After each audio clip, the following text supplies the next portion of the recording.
Change your thoughts, change your life. Welcome to the Change Your Thoughts, Change Your Life podcast. I'm your host, Nadia Dela Cruz, founder of the Wayne Dyer Wisdom Community. You can get more details about this podcast at nadiadelacruz.com. My guest today spent several years serving Ram Dass on Maui. He is the director of the Sacred Community Project and the author of From and For God, a collection of writings on the spiritual path. Sitaram Dass, thank you so much for joining me today. Yeah, thank you for having me. It's wonderful to be able to connect with you in this way. I know that we share a love for Ram Dass, and why don't we start with, how did you first get connected to him? Well, like many people, my first introduction to Ram Dass was through his book, Be Here Now, that came to me at the exact moment that I needed it. I was probably 20 at the time. Was experimenting heavily with psychedelics, really getting interested in the spiritual path. I had a lot of enthusiasm, but not necessarily a lot of guidance or direction, right? And that just developed over the years, finding myself reading more and more of his books, getting more interested. And really what it came down to is I was at a place in my life in my early 20s where I didn't have a lot of responsibilities. I was really on fire for God, for spiritual truth, and I knew I needed some type of direction, some guidance, some way to help deepen into that. And it just came to me one day. I realized that of all the people that I wanted to meet, various spiritual teachers, the person at the top of that list was Ram Dass. And a lot of the people that inspired me were no longer living, but Ram Dass was. And so I just thought, why don't I just see if there's some way that I could meet him? And that first seed really started me on my path where, like these things tend to happen, all these synchronicities lined up, and I went from having zero connection at all to all of a sudden there was this pathway where I could meet him. And it was everything. It was everything I wanted. I was meeting my idol. It was like almost like meeting a rock star, right? It was all levels, but also just this really sweet, kind, loving person that had true wisdom. And in that meeting, my friend said this, even though it was my idea, but I would have been too timid to say it out loud. My friend said, Ram Dass, we just want to do anything we can to be as close to you as possible. So if you have any work that you need done around the house, we'll come and do it. And his response was, well, I've been given this house to live in as long as I'm alive, and the property's a little bit too big for us to maintain, so we always do need help. If you happen to be on island, there's probably something you could do. And I took that as my yes. I just knew that that's what I was going to do. And so that kind of very lukewarm maybe, when we came back from our trip to Maui, I quit my job. I just set up my life in a way so I could move back to Maui. I had arranged so I was going to sleep on this guy's back porch in Paia. And I paid him $100 a month in rent, basically just to use the shower and kitchen. And I just went for the sole purpose of being able to maybe help out at their house. I mean, there's nothing rational about it. And after calling a few weeks being on island, Dasima finally invited me over to work in the garden. I thought I was volunteering. At the end of it, she paid me and said I could come back the next day. And then I thought in that moment, I still viscerally remember feeling like I had hit the jackpot. Oh, this is it. I can just be Ram Dass's gardener. And I made enough money to pay my low overhead expenses of rent and food. And through that, built a relationship. And then eventually they asked me to move in and to be one of Ram Dass's caregivers there. Yeah. Wow. So how long was it, do you remember, before you moved into the house? Well, so I had been there working in the garden for a few months before they invited me, but the invitation was for the future because they still had arranged, they had someone planning to come already. So at that point in time, Dasima was the main person that held everything together and was his primary caregiver, but they always wanted to have a younger person there to help out, and especially if anything happened and he fell, someone that could maybe help pick him up. So they would have people come, and generally they only stayed for 3 months, sometimes 6 months. So they already had someone scheduled to come. So when they invited me, that wasn't for 6 months later. So I had been on an island for 9 months before I moved in. And then I was the first long-term caregiver besides Dasima, where I stayed for over 2 years. Wow, that's really cool. Yeah. It was in your path. I heard that Ram Dass said, "No one comes in front of me unless Maharaji sent them." Yeah.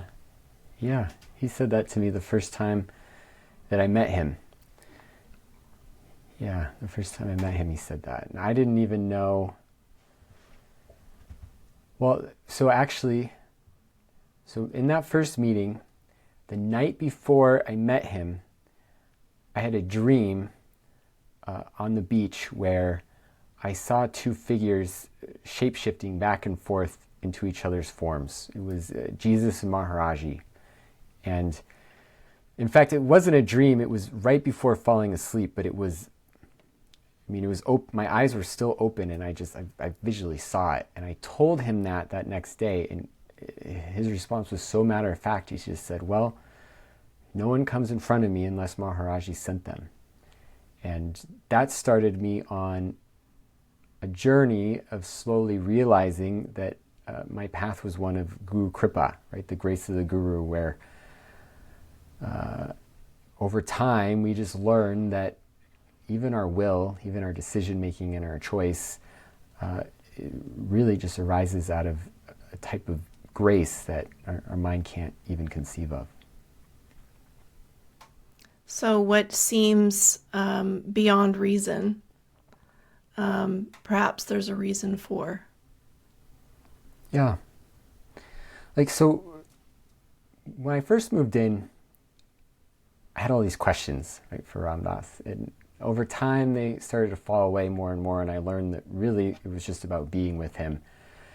But one of the first questions I asked him that I really wanted to know is, I said, "Ram Dass, what does your practice look like now?" Right?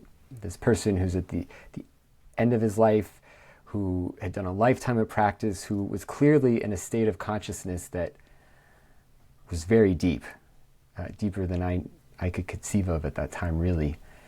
So I was really curious. And his response was, "I just hang out with Maharaji and I love everything in the universe." And that was the world that he lived in, where everything was a manifestation of the Guru's grace, right? And so that's how I entered into that worldview myself, was just through being around him, just seeing through his being, through the pictures on the walls. His faith was so deep that it opened up an invitation, right, that I could step into. Mm-hmm. Yeah. Yeah. I mean, when I was at the house, you can still feel that presence there. And Yeah. I was most touched to see that not only was Ram Dass surrounded by people who took care of him, he was surrounded by people who loved him deeply to the very end. You know, a bond that feels deeper than family, if that makes sense. And that brings me a sense of joy and peace, because I can only imagine he had a lot of challenges after the stroke, and he lived with numerous challenges for the rest of his life. I think that his example is astonishing, the way that he loved everything. And he I mean, he could have had a lot of reason to not love it and be bitter about it. And he continued his practice. That was one of my questions when I spoke to Dasima a couple months ago was, what was his spiritual practice like? And I got basically the same answer.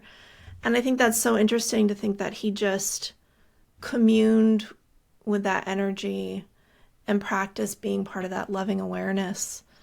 And it makes me think back to decades before where he would talk about all these different methods you can try. I think there's like recipes basically in the back of Be Here Now of, because he was introducing this to the West where we hadn't heard much of anything about it probably. And for whatever reason, I think there is a reason, but for whatever reason, he was the voice that reached so many. And, but he would talk about these practices that, eventually they kind of need to fall away, because if you get so attached to a particular practice, you might lose the essence of it. And I feel like with him, it seems like it got distilled to that essence. Yeah.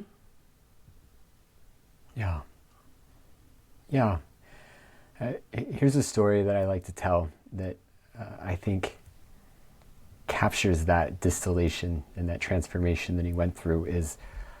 So I'm like everyone else, first became enraptured by Ram Dass's writings, hearing Ram Dass speak, right, his teachings, which he was very skilled at. But then I'm there with him at the house where after the stroke, his verbal abilities just weren't there. So it definitely wasn't about the teachings, although he did still teach and he still had a way to transmit. But his being, though, he truly rested in that loving awareness that he talked about. So it was a palpable experience being around him. And I remember one time we're in the hot tub. It's me, Dasima, and Ram Dass. And Dasima's playing, it was her iPod, and she has her music playlist going, and it's Jayutal and Krishna Das. And periodically, Ram Dass talks would come on. And whenever Ram Dass was there, she was supposed to skip him because Ram Dass didn't want to hear himself speak, right? So we're in the hot tub, and her playlist is going, and a Ram Dass talk comes on, early 70s Ram Dass. And she didn't go to skip it, and Ram Dass didn't say anything, and so we just sat there, and the three of us listened to this old Ram Dass talk. And maybe 10, 15 minutes have gone by. We're just silent, just listening to this old Ram Dass talk.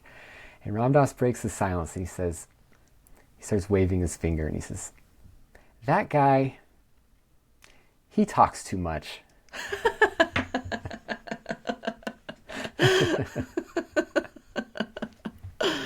That's pretty good. Yeah. But also,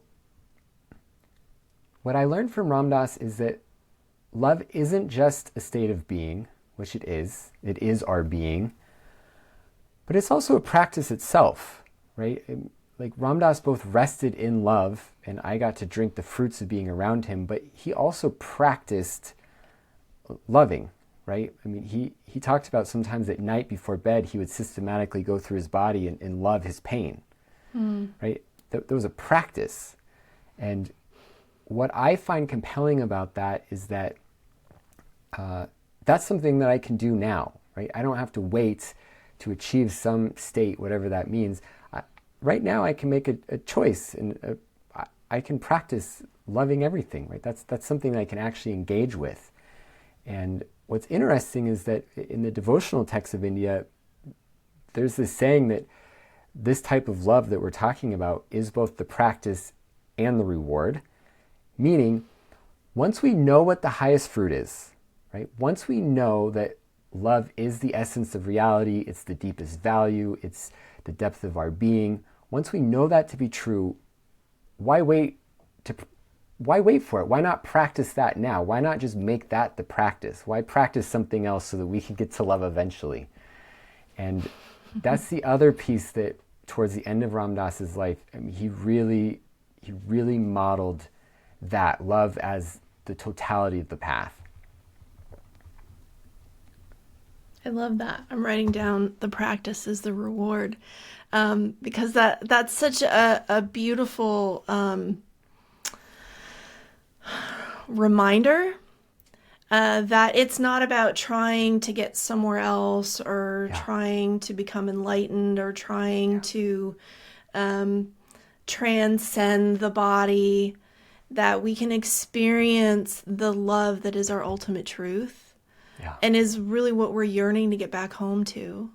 We can experience it now, just by connecting to it, just by being it. Yeah. And it's, when we talk about it, something that can be right now, it's loving everything means that even the critical part of my mind, even the part of my mind that like hates itself, right? The self-hatred, like I don't even have to wait for that to go away, right? Like I can love my own self-hatred. I can hold that in loving awareness, right? The inner critic, I can hold that in loving awareness. Like there's no ideal state of perfection that I have to wait for to be in love in this very moment. Mm-hmm. Yeah. So we're talking about practices. What practices support you today? Yeah. So mantra has been a staple of my practice since the beginning. At my time at Ram Dass's house, I had this makeshift temple that I built at the edge of the property out of tarps. And I did that so that I could have my harmonium down there and I could just chant at any point in time and not disturb anyone. I chanted in the house plenty, but I also wanted a private area. And at that point in time, I was chanting easily hours a day. Like when I wasn't doing duties around the house, I was very committed to my chanting practice. Just reciting mantras, singing mantras, and essentially, these Sanskrit mantras are what are known as the holy names. So this love that we're talking about and that I believe your audience is familiar with, right? This spiritual truth that underlies everything. More or less, these holy names, these mantras, are different names of that ultimate reality, right? So they're sonic representations of it.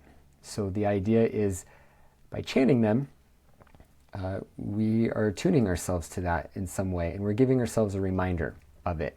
And so for me, that's really my core practice, is that I remind myself of God every moment that I can.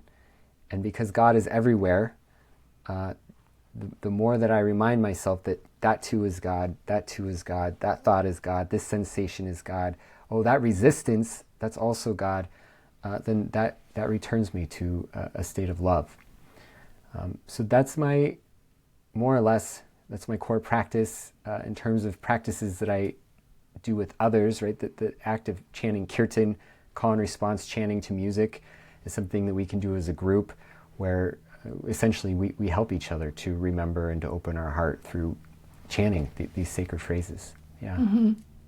So kirtan is like a practice that helps align you to that remembrance of the divine. Do you have a favorite chant? I know you're a musician and you've made so many beautiful songs, but is there just like a simple chant that you recite to yourself, either out loud or non-verbally?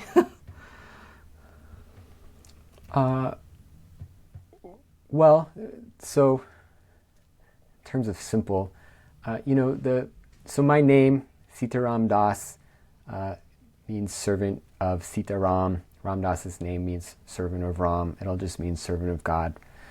And these names, my name came from Ram Dass, but essentially they serve as reminders for how to show up in the world.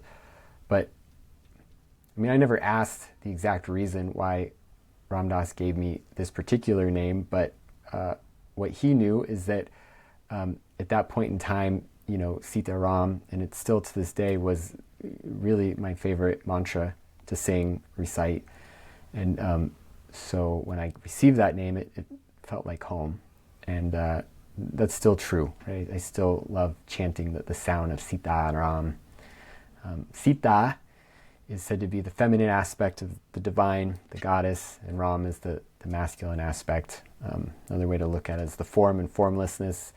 And Sitaram is said to be not separate, right? We're talking about one being.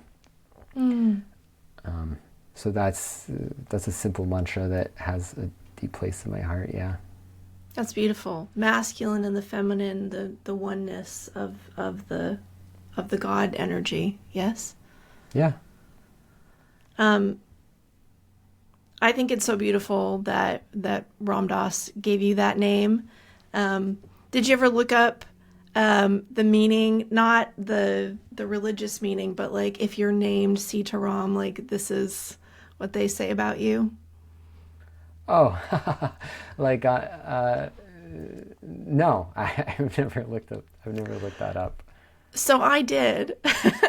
Okay. And I thought it was really interesting because just from what I know about you, it seemed like it really fit, like someone who's very musical and someone who's super creative and really devoted to the path and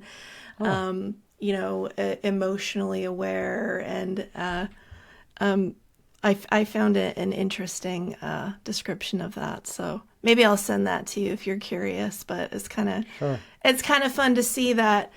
And I heard you. I can't remember who you were speaking to. It was another podcast that you were on. But I heard you talking about how Ram Dass gave you the name, and he's like thinking about it, And I'm just wondering, like, what he was experiencing in that moment. Like, what did he see of you?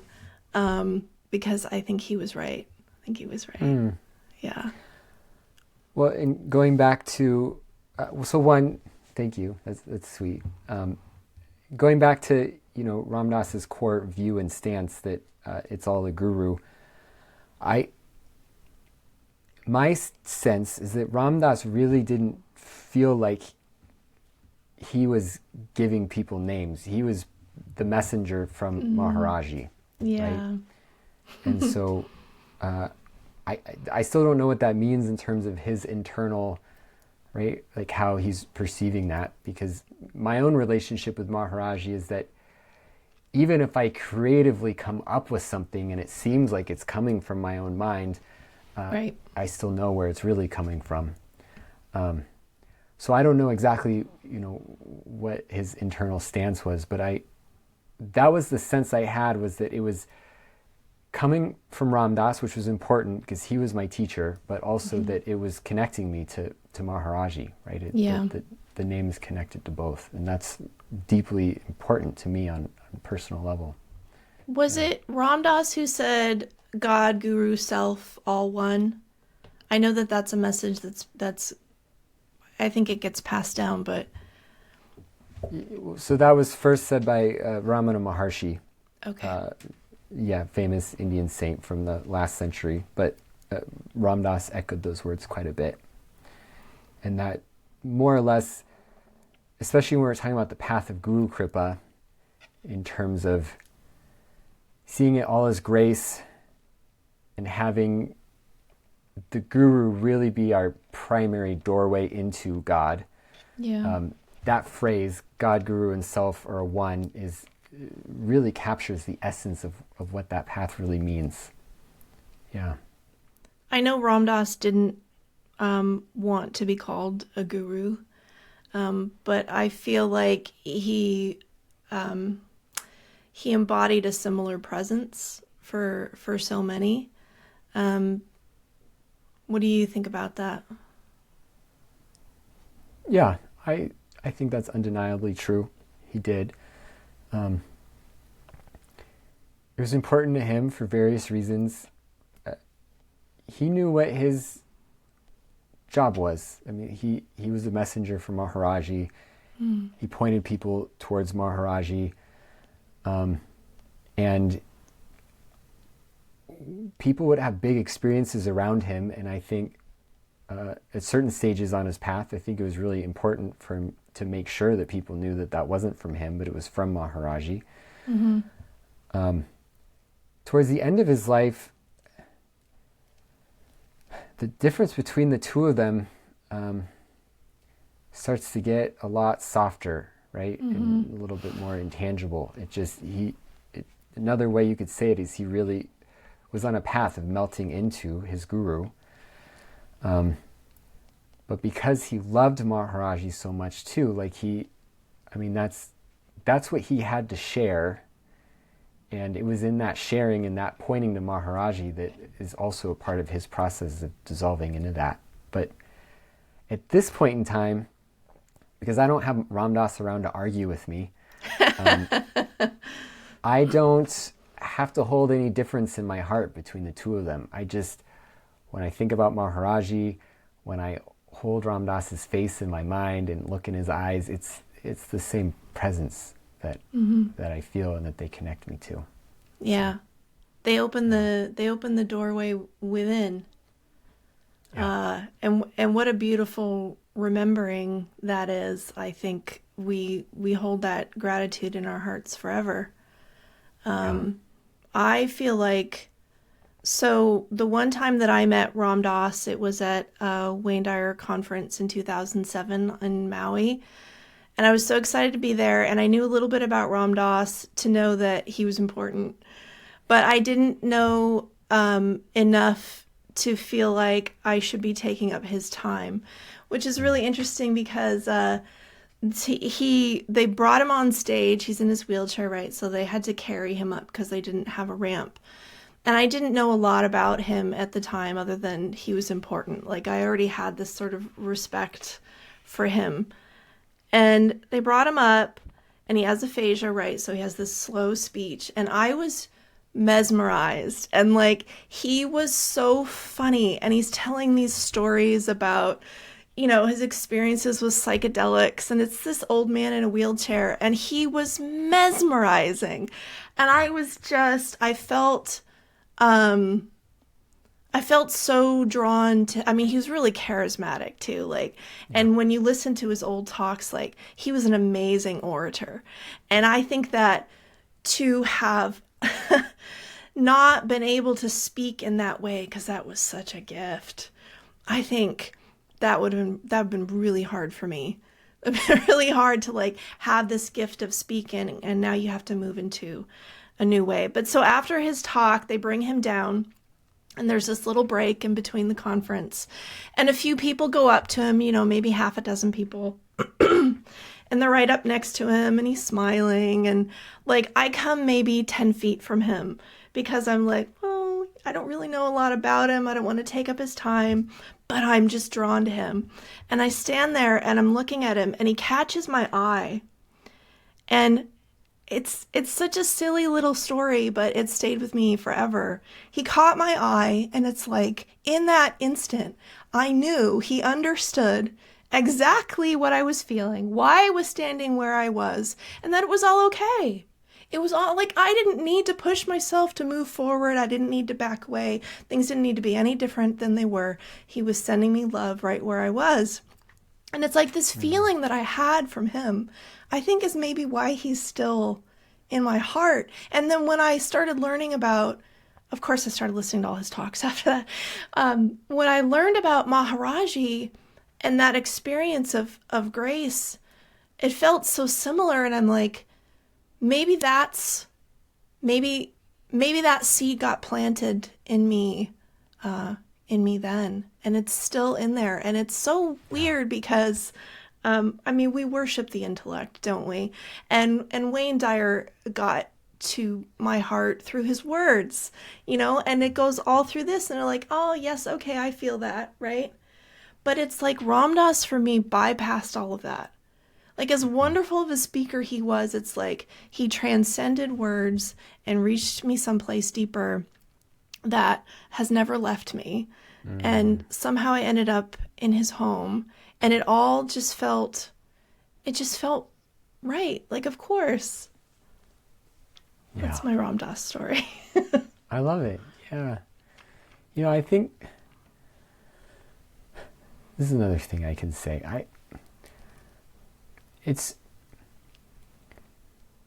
so easy to be disappointed by our heroes when we meet them in person, and it's because we're all human, and it's possible for people to have this deep craft, this deep ability to transmit some deep creativity, right? Some wisdom or whatever it is, and for them to also just be kind of crappy in other ways, or to just fall short at least of our expectations that we place on them. And I just, Ram Dass was a human, and I lived with him, for a few years, which means whatever projections that I had in the beginning had to fall away at some point, right? Mm-hmm. But I also, it's real.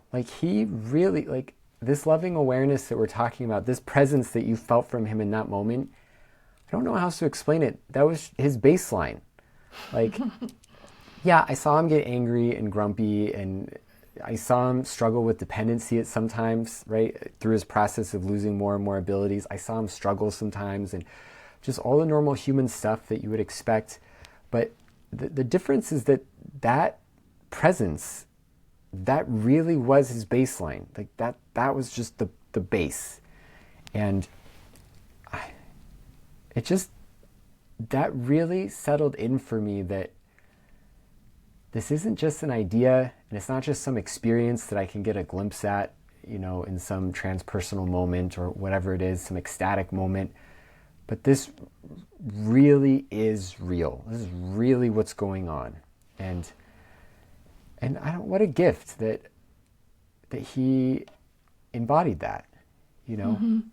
Yeah, what a gift. His humanness is what brought us in, because we can see a little bit of ourselves in that. Mm-hmm. I have a couple of quotes from you here. One I pulled from your website, and it says, "What makes Ram Dass's life truly remarkable is the way he showed us what is possible when we fully honor our human hearts. Ram Dass died as a human being, just like you and me. He never once pretended to be anything other than human. He lived and died in a way that shows that spiritual liberation is found not despite our humanity, but because of it. To me, his deepest teaching is that loving awareness is truly accessible to us all. It is our birthright." Yeah. Yeah. Yeah. It was another one of his gifts, right? Is that not only did he embody that, but because he really led with his humanity in his teaching and his talks, there's just this core message that, yeah, even me too, right? That this really, mm-hmm. Yeah, it's special because it's the best thing going on, right? I mean, once we get a taste of love, that's what we want. But it's also not special in that this is just here. This is just really here, moment to moment, and we don't have to be a superhero to rest in this. Mm-hmm. Yeah. I remember him talking about he was always trying to escape his humanity in the early days. He was trying to transcend that. He was trying to stay high, and he would always come back down again. I can't think of who it was that said it to him now, but was like, "Ram Dass, you're here. Why don't you try taking the curriculum?" Mm-hmm. Yeah. Yeah.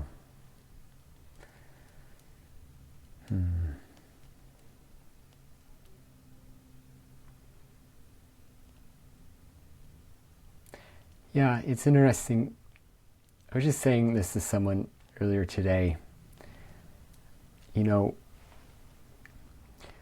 Even my ideal of what perfection even means, right, in my mind, 10 years ago it was different than it was 5 years ago, which is different than it is now, right? Even how I conceive of what perfection even means has changed over time, right? So I don't even, I can't even trust my own, like whatever I think of as perfection, it's just an idea that I have, right? There could be all sorts of family stuff, cultural conditioning, like whatever it is that could be wrapped in that. And so just this idea that, so sometimes we think of love as like this soft blanket that we use to cover up experience, right? I mean, sometimes we have this working model of love like that, but in reality, it's really the deepest allowance, right? Grief, anger, whatever it is I'm experiencing, can I really just allow that to be there? Can I really just like not have to push away any of it, right? And again, that's both a practice. That's something that I can do. It's really a practice of gentleness and allowance and a full honoring that if I'm not pushing away any of it, that means I'm allowing myself to be deeply human, right? It has to be. And so the fullness of love has to be a full honoring of this incarnation. Yeah. And then you're not at war with yourself, and then you're not at war with anyone or anything around you. You make space for all of it, the good things, the really hard things, the really painful things, instead of chasing and striving and pushing away and resisting. You can finally rest in what is. Yeah, that's right. Just letting go of resistance. And when we're not struggling, it actually gives us more space to be in touch with what our core values are, right? There's this idea that I've had for much of my life, and it seems to be cultural, that this inner critic, this judge, that this tension, that basically I need to do that, otherwise I'm going to be some complete derelict, right? I'm going to start robbing stores, like whatever it is, my life's going to fall apart, right? That I need to be holding it together somehow. But the other thing that I've learned through this practice of gentleness is that actually my deepest desire is that I want to treat people with compassion, and I want to treat myself with compassion, which means that I want to keep my house decently clean. I want to make sure I'm taking care of myself, right? Like, this is just natural. Like, this is actually what I want. And if I'm not fighting with everything all the time, I have more space to be in touch with that, right? I can actually actualize these values in a more meaningful way. So, and that's the piece where we don't have to know all this at once, right? It's more just the more that we practice, the more that we learn that it's safe, that reality's safe, that our being is safe, and that we can trust ourselves. That's so key. Yeah.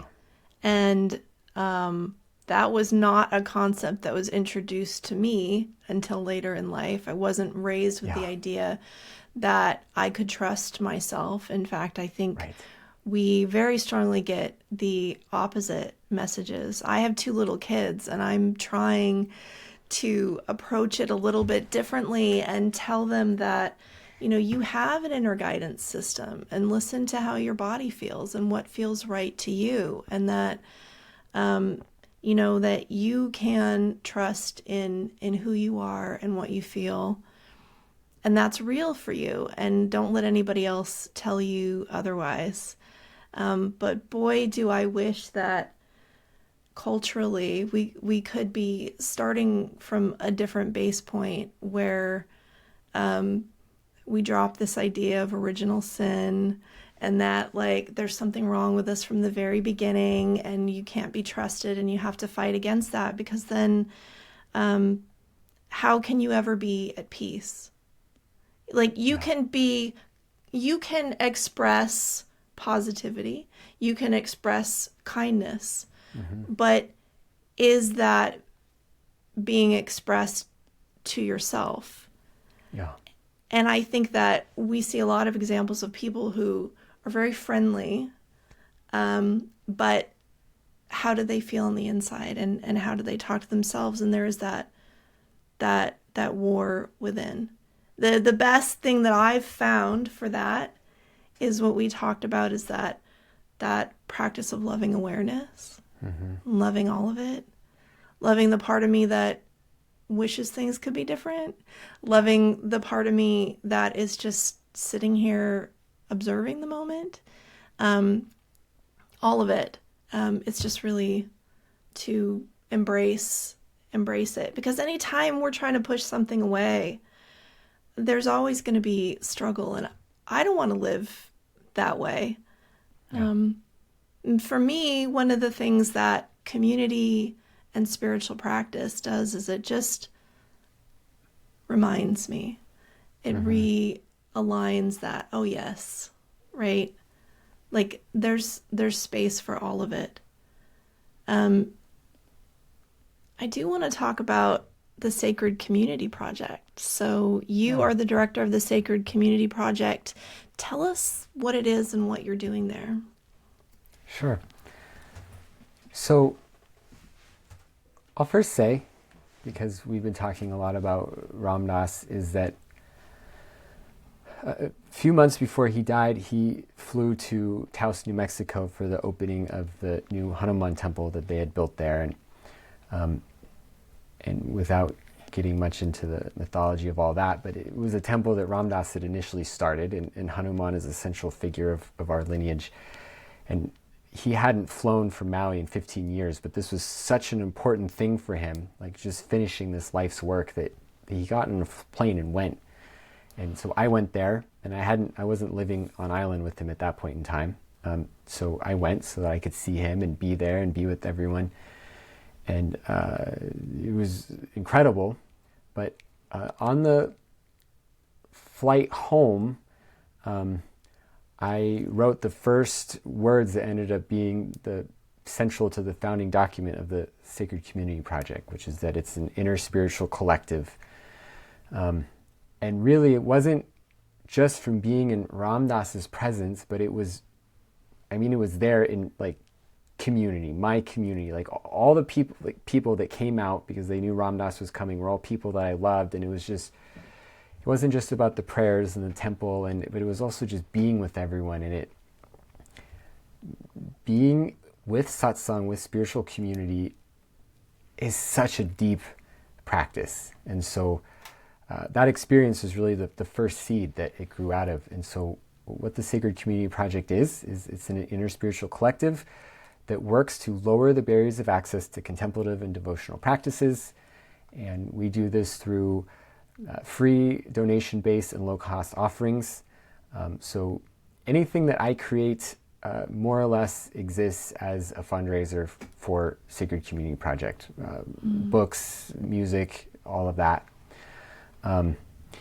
The retreat that we have coming up, which is in Vancouver, British Columbia, nearby you, this summer, the week of July 28th, is a sliding scale retreat where we've really worked hard to lower the costs, where a significant percentage of the people there are there on scholarship or partial scholarship.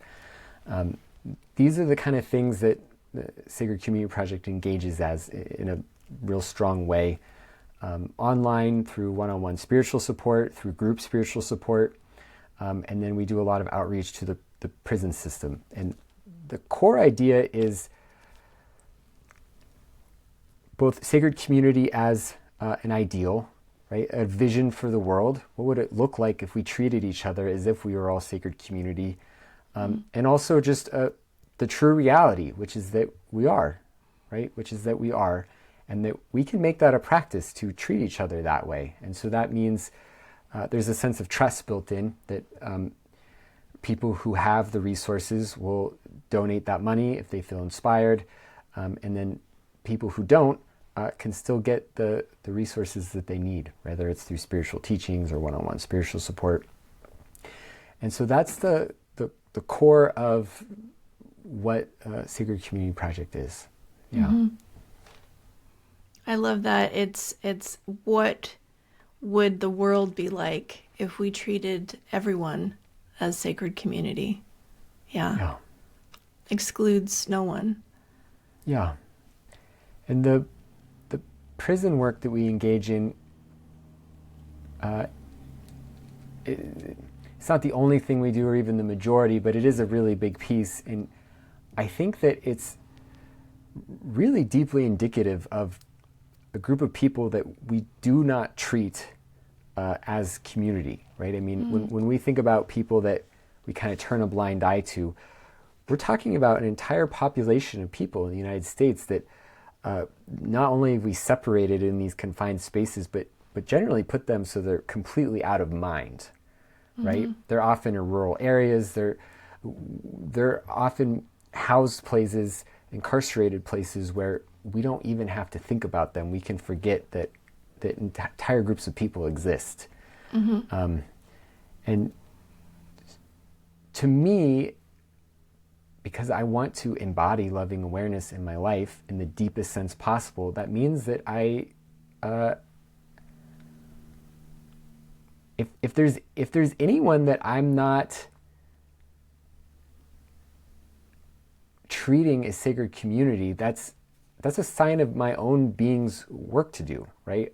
I don't think that we can separate the systemic from the personal. And that's one of our core foundational statements of Sacred Community Project, is it's all interconnected. So as long as all these systemic issues exist, whether we're talking about classism or racism or the prison industrial complex, that means that I'm programmed by these systems. It means they exist within me, and I can't pretend that I'm separate from it. And so me being whole on a personal level means interfacing with these systems in some way.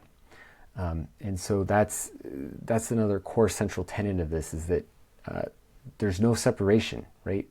On every level. Yeah. That's a big undertaking, and a good reminder for all of us that, like, if you're having trouble loving someone or a group of people, that's where your work is, right? That shows you that there's something there inside of you to open. Yeah. It's a big undertaking, but it's also like Sacred Community Project isn't a big organization, and we're really just doing our own small part, right? And I think that there's also something in that, which is that I personally can't fix all the problems of the world, right? That's not possible. But I can find the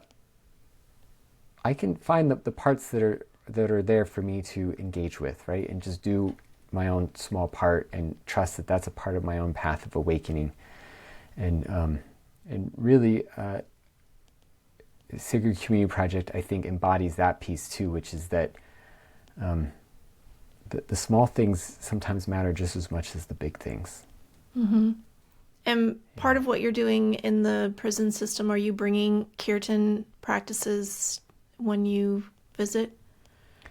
Yeah, so over the pandemic, we largely have been engaging with letter writing and providing resources, and we have a team of volunteers that engages doing spiritual pen pal with incarcerated individuals. But before that, we were going into prisons and singing kirtan, and then this summer, actually, for the upcoming kirtan tour that I have before the retreat, we will be going into 2 different prisons, San Quentin, which is in the San Francisco area, and then as well as an Oregon prison as well. And so that's built into the kirtan tour as a central piece of, right, if we're going up and singing kirtan in places so that we can sing with community, we don't only want to sing at yoga studios and the normal places, but also to make sure that we're really honoring the full expression of what community means. Yeah. I got another question for you. So, so when we were in Hawaii, my kids joined us and we got to experience kirtan on the Hanuman Maui, and loved it. My kids loved it. It was so cute. They were chanting after that. So I love that. But I'm like, everybody knows how to do this. I'm like, how did you learn? Like, how did you learn to play the harmonium? How did you learn the chants? Like, what was your introduction to that?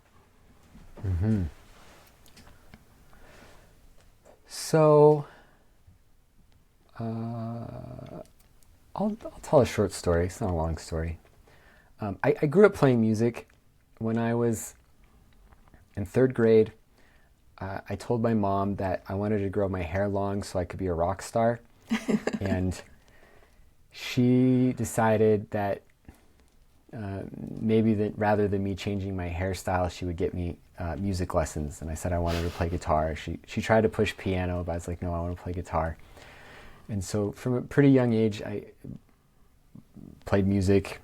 When I was in high school and dealing with all the types of sufferings and mental health things that I think a lot of teenagers deal with, music was a really big salve and escape. I mean, I would just go in my room and play guitar for hours.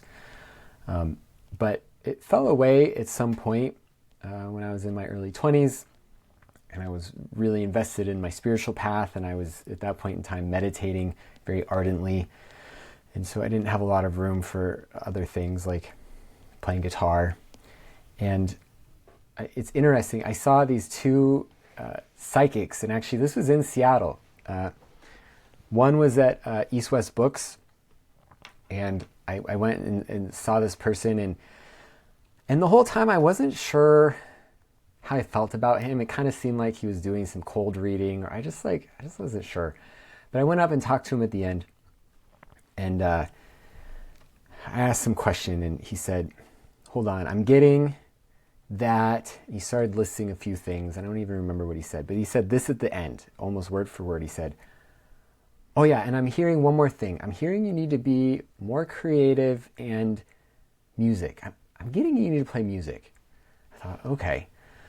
So I thought about that, and I tried playing my guitar some, and it was just an effort.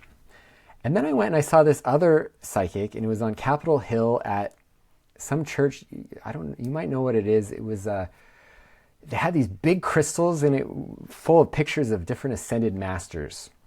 It was like that kind of school of thought. Mm-hmm. It was there on Capitol Hill. And the person was doing these readings where before you walk in, you drew a number out of a bowl, and it was like a number 1 through 100. And then you held it up to your solar plexus and you put it in another box. And then, so you knew what your number was, but the person up on the stage didn't. And so you're there in this audience, and there's a lot of people there, and the person's just on the stage and pulling up numbers and then giving readings. So this person draws my number, and she says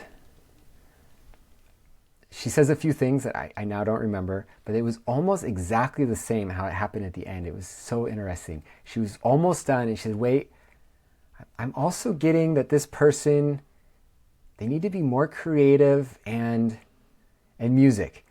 I'm hearing that they need to be playing music. And I just remember it was like every hair on my stood up. I was like, what is going on?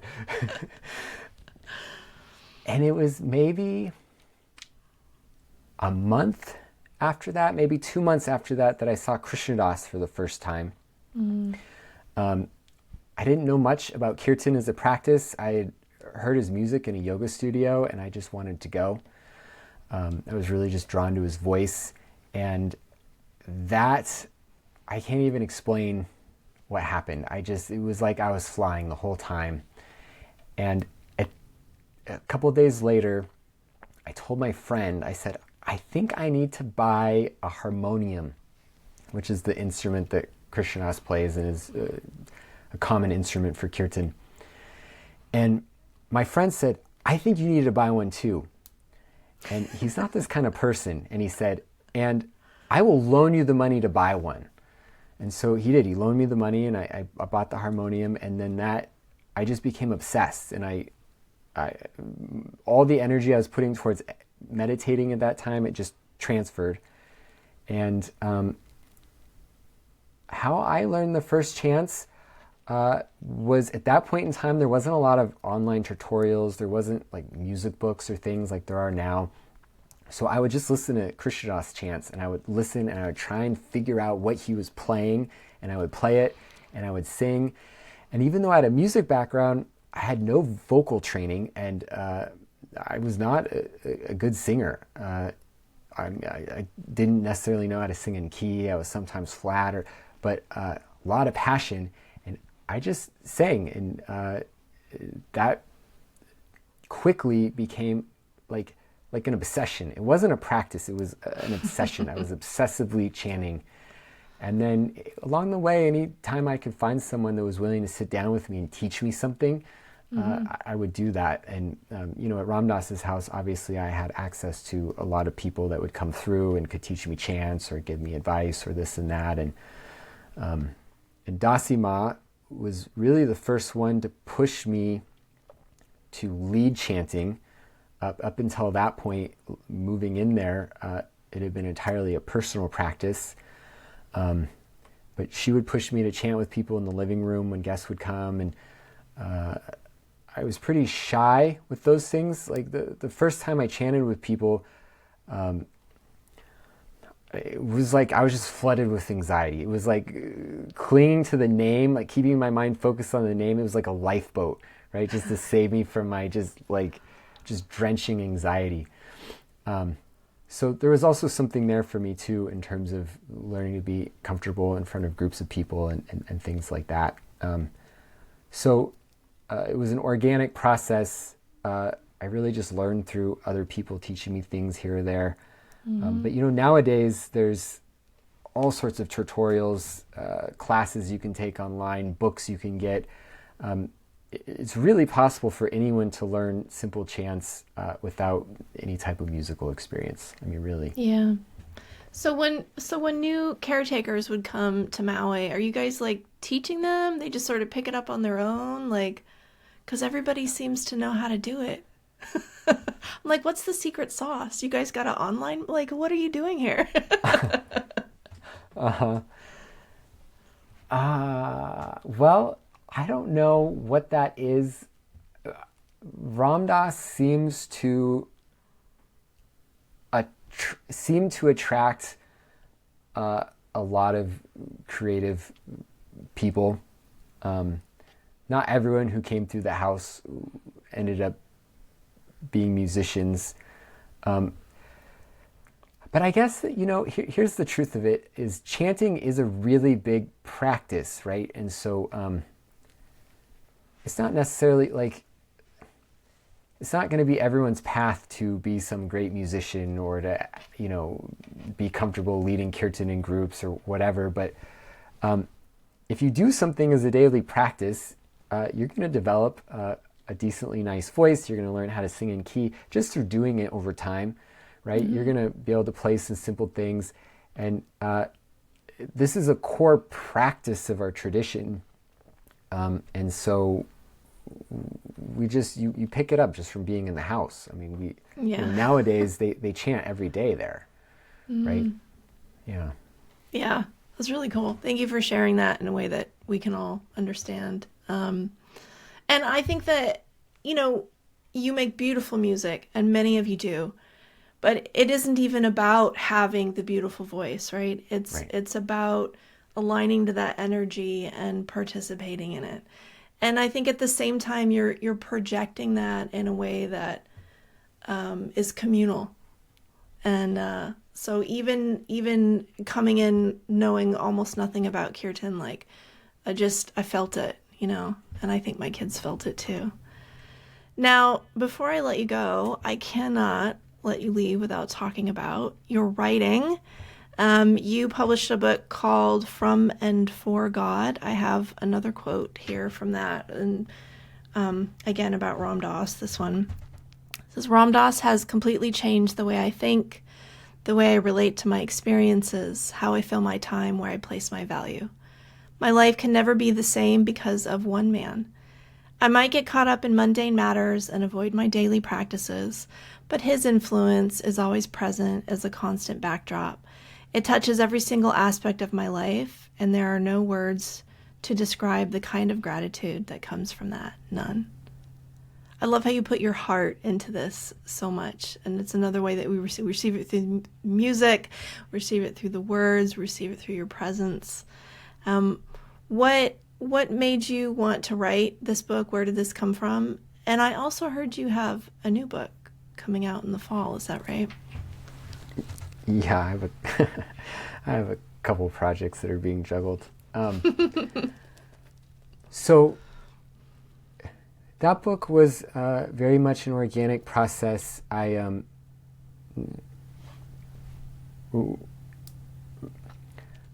I was at Ram Dass's specifically, before that I studied poetry, and writing was both a deeply important creative act and also became a spiritual practice for me in terms of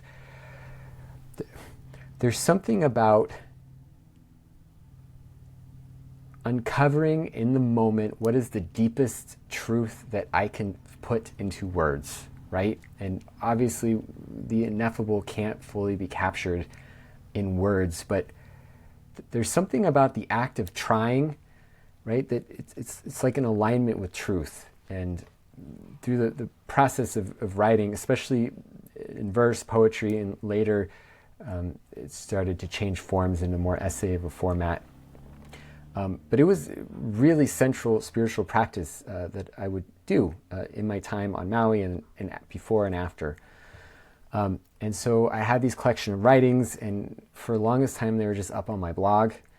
And a lot of time and effort went into them. I put a lot of care. I mean, I really cared a lot about crafting them and forming them and shaping them and editing them and coming back. And over time, various members of the satsang, the spiritual community, would read my writings, and I would get positive feedback from people. It's not like I was ever really widely read. They were just there on my blog. But in terms of my core community and people whose opinions I valued, I got positive feedback from people. And over time, a lot of people would say things like, I wish that I had your writings in book form.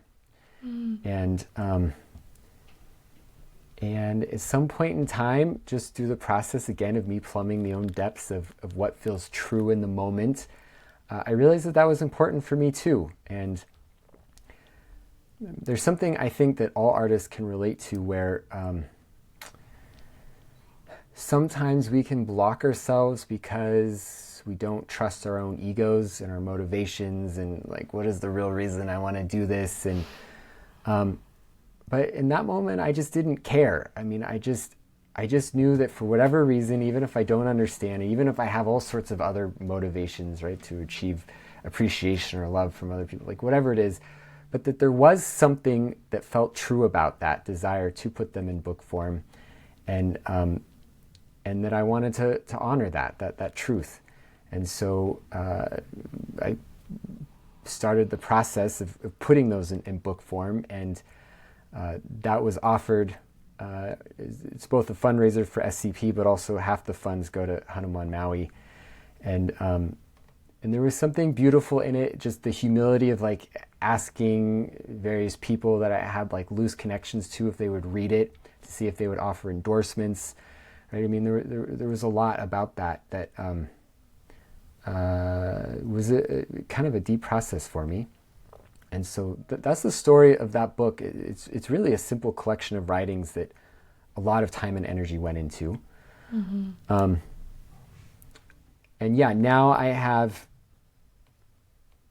2 book projects I'm working on, but one of them isn't ready to be announced. But the one that is called Loving Awareness, Awakening the Heart Mind Through the Path of Grace. And it is a book that is about the path of loving awareness.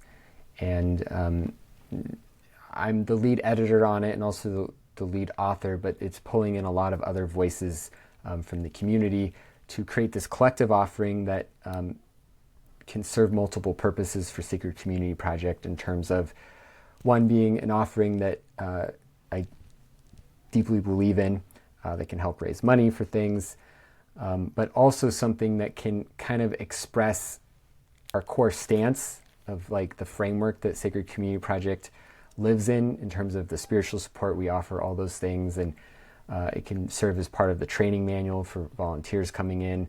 And it's also something that we can send to people in prisons and other people who might have obstacles to be able to purchase a book. It's something that we can provide to people for free. And so that's the big project right now that I'm putting a lot of energy into. Yeah. Sounds great.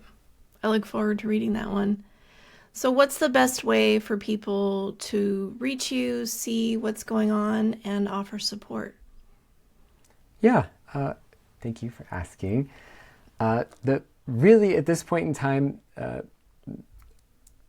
all of my deepest work is going into the Sacred Community Project. So if people go to sacredcommunityproject.org, they can learn about the organization. They'll also have a place there where they can see all of my offerings and check those out. Sacred Community Project, it's under the fiscal sponsorship of Hanuman Maui, actually. So we're not a standalone nonprofit, but we're under their umbrella. And so we can take tax-deductible donations, and we need it. And so if anyone feels inspired and wants to offer a contribution, they can do so at that website. And also, if anyone feels called and would like any support, they can also reach out. And that's all at sacredcommunityproject.org. And then, of course, there's my own personal website, sitaramdas.com. Yeah. Okay. So sacredcommunityproject.org, go check it out, offer support if you're in a position to do so. Sitaram, thank you so much for your life of service, for sharing your heart and your words and your story with me and with everyone who's going to be listening to this podcast today. It's really been a joy just to get to spend this time together. Yeah, absolutely. Yeah, thank you for having me. For all our listeners, thank you for following Change Your Thoughts, Change Your Life and telling your friends about it. To learn more about this podcast and see everything I'm up to these days, come on over to nadiadelacruz.com and drop me a message. Until next time, take care of yourself and take care of each other. Namaste.